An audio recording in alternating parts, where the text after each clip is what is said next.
A tall, lanky man entered the bar and immediately began looking at the customers.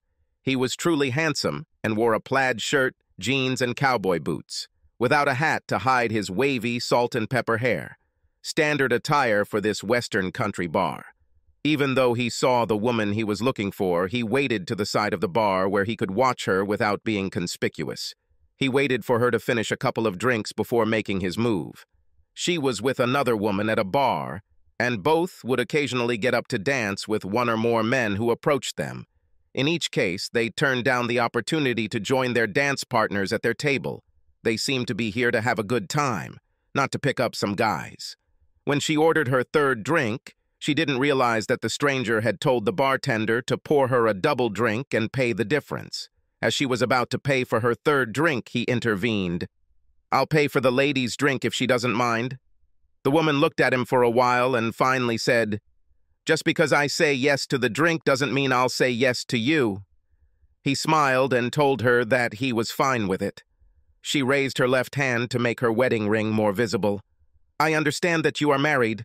Although you are quite an attractive lady, I have another reason to talk to you." She turned on the bar stool to face him. "Oh, and what could it be?" Extending his right hand, he said, "My name is Brandon Knight, and I write short stories." The woman looked skeptical, but shook his hand. "I admit that this is an unusual phrase. This might be funny to hear." Her friend intervened. "I'm going to go dancing. Are you normal?" "Everything is fine. I'll be right here." After she watched her friend enter the dance floor, she continued. "So, what were you saying?" "The short stories I write are about betrayal." "Treason? That's why you're talking to me? Do you think I look like a fallen woman?" She was starting to get angry. "Whoa, wait a minute. I don't blame you for anything. I go around asking people to talk to me if they have been cheated on or have cheated on themselves. If so, I pay them to answer some questions. I am not asking for any information that would identify any of the characters in this story. If a person does not want to answer any of the questions, I leave, unless, of course, most of the questions are not answered. A person can leave at any time. If you haven't cheated or been scammed by someone else, I'll quickly go on my way with an apology and you'll get a free drink." Skepticism gave way to bewilderment on the woman's face. "So, Mr. Knight, if someone tells you a story about cheating, what happens to that story? If you don't mind, please call me Brandon. I won't ask your name. If the story is good enough, it gets published and I get paid. If this is not published, I will lose the money I paid this person and all the costs associated with obtaining the story." "And how much money do you pay people for their stories?" "As soon as a person tells me that he cheated or was scammed and wants to talk about it, I give him $200, which is non-refundable. If all questions are answered, I give the person another $300. So the total amount could be $500. As an added bonus, you can read your story in print, knowing that only you know who these people really are." At that moment, the wheels in her head really started turning. "Let me look at the $200. Not until you tell me that you are the one who cheated or was deceived and are ready to answer my questions." She took a deep breath. "Okay, I cheated, and I might want to talk if we can keep ourselves from saying anything that could identify me, my husband, or my ex-lover." "Agreed. Can we go somewhere more private to talk since we want to keep this a secret?" "I need to go tell Agnes first.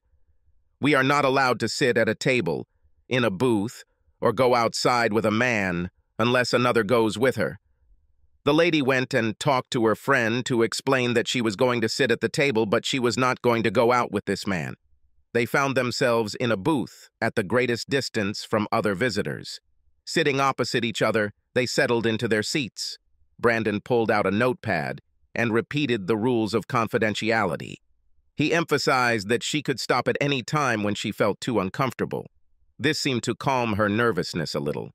"Okay, did you say you were the one who cheated?" She nodded her head affirmatively, but then stopped. "Wait, how do I know that I'm not being recorded?" "I'm recording your answers, so I guess you're being recorded. It's up to you not to give me anything that could identify you." He smiled. "By the way, you need to speak into the microphone while wearing my bolo tie. Your husband is outside listening." They both laughed, and then he placed $200 bills on the table in front of her. Are you ready? Okay, let's begin. Question 1. Are you currently cheating? No. I broke up with him a couple of weeks ago. Which of these time frames best describes when your affair began? A month ago or less? 3 months ago or less? 6 months ago or less? Or more than 6 months ago? Are we talking only about the latest novel? Yes, it becomes too complicated if we are talking about several novels. Then it would have been 6 months ago or less. God, I can't believe I'm talking to a stranger about this. If this is too much for you, we can stop. He reached for the money, but she quickly put her hand on the bills. No, I'm fine. Continue. Fine. Was the person you had an affair with male or female? What? Do you think I'm a lesbian? Hey, I can't predict what a lesbian looks like. You would be surprised how many people I interviewed had homosexual and heterosexual relationships. Of course, you understand that homosexuality these days is almost a matter of pride. Personally, I don't care what kind of relationship it is.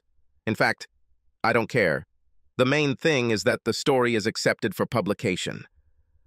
Sorry, it just didn't seem right to me. I guess I'm still too old-fashioned. But in case you're wondering, I don't do that. Fine. Next question.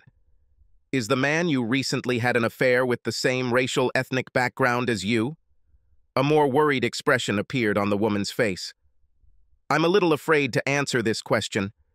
In truth, interracial cases are more likely to be published. So, if this is true in your case, please tell me. Judging by your hesitation, he is of a different race. Do I have to indicate what race? It is desirable, but it is not necessary. Okay, I'll just say he's a different race. This is probably a good idea, since it could be a prank if you have a small group of acquaintances. Next, have you met this person at your workplace, in your neighborhood, in community religious organizations, or on social networks? If you don't want to answer about the workplace, I will assume that you work in an environment where there are very few people and where it would be possible to understand who this person is. I work in a large company. I met him there. Okay. How did you first meet him? Before she could respond, the waitress brought the woman her 4th drink of the evening. Double portion, of course. Once the waitress left, the lady continued. He was introduced to the employees on my floor by HR when he was first hired. After that, he stopped at my table to talk. And he flirted? Yes, we flirted, but that's not unusual in our workplace. We often make fun of each other except when the boss is around. So, when was the first time you were sure that there could be something more between you than just flirting? It's a little confusing. We rode in the elevator to our floors. It became very crowded there, and I was forced to stand behind him right in front of him. It was so tight that my butt was touching his front. As the elevator was ascending, I felt something cylindrical between my buttocks pressed through my clothes. I tried to move forward, but he put his hands on my hips and pulled me back. The elevator stopped at my floor. He stayed in the elevator while I headed to the restroom to, relieve myself. Oh, God. I've never told anyone about this before. Are you okay to continue? I think I need a break. I got really excited retelling this story. We'll continue when you're ready. After a couple of minutes, she told him to continue. When and where did you have your first real sex? If you're asking about actual sexual intercourse, it was in an empty office behind the post office. I was the only one who had the key to it. We used a desk. For which of these reasons did the affair end? Guilt? He lost interest? You lost interest? You got caught? You couldn't find a safe place? Another? Other. I ended it because I discovered that if you have an affair with the same person for a very long time, you tend to become careless, and the likelihood of getting caught increases. When you have sex for so long, the arousal factor also weakens. Sex with your loved one can become as boring as sex with your husband. I couldn't believe it, but one day I actually yawned during sex with my last lover. She blushed and giggled at the memory. Brandon offered, I realize these questions get very personal. I appreciate your candor. However, let me know if they become too uncomfortable. I assure you once again that your answers are completely confidential. Do you want to continue?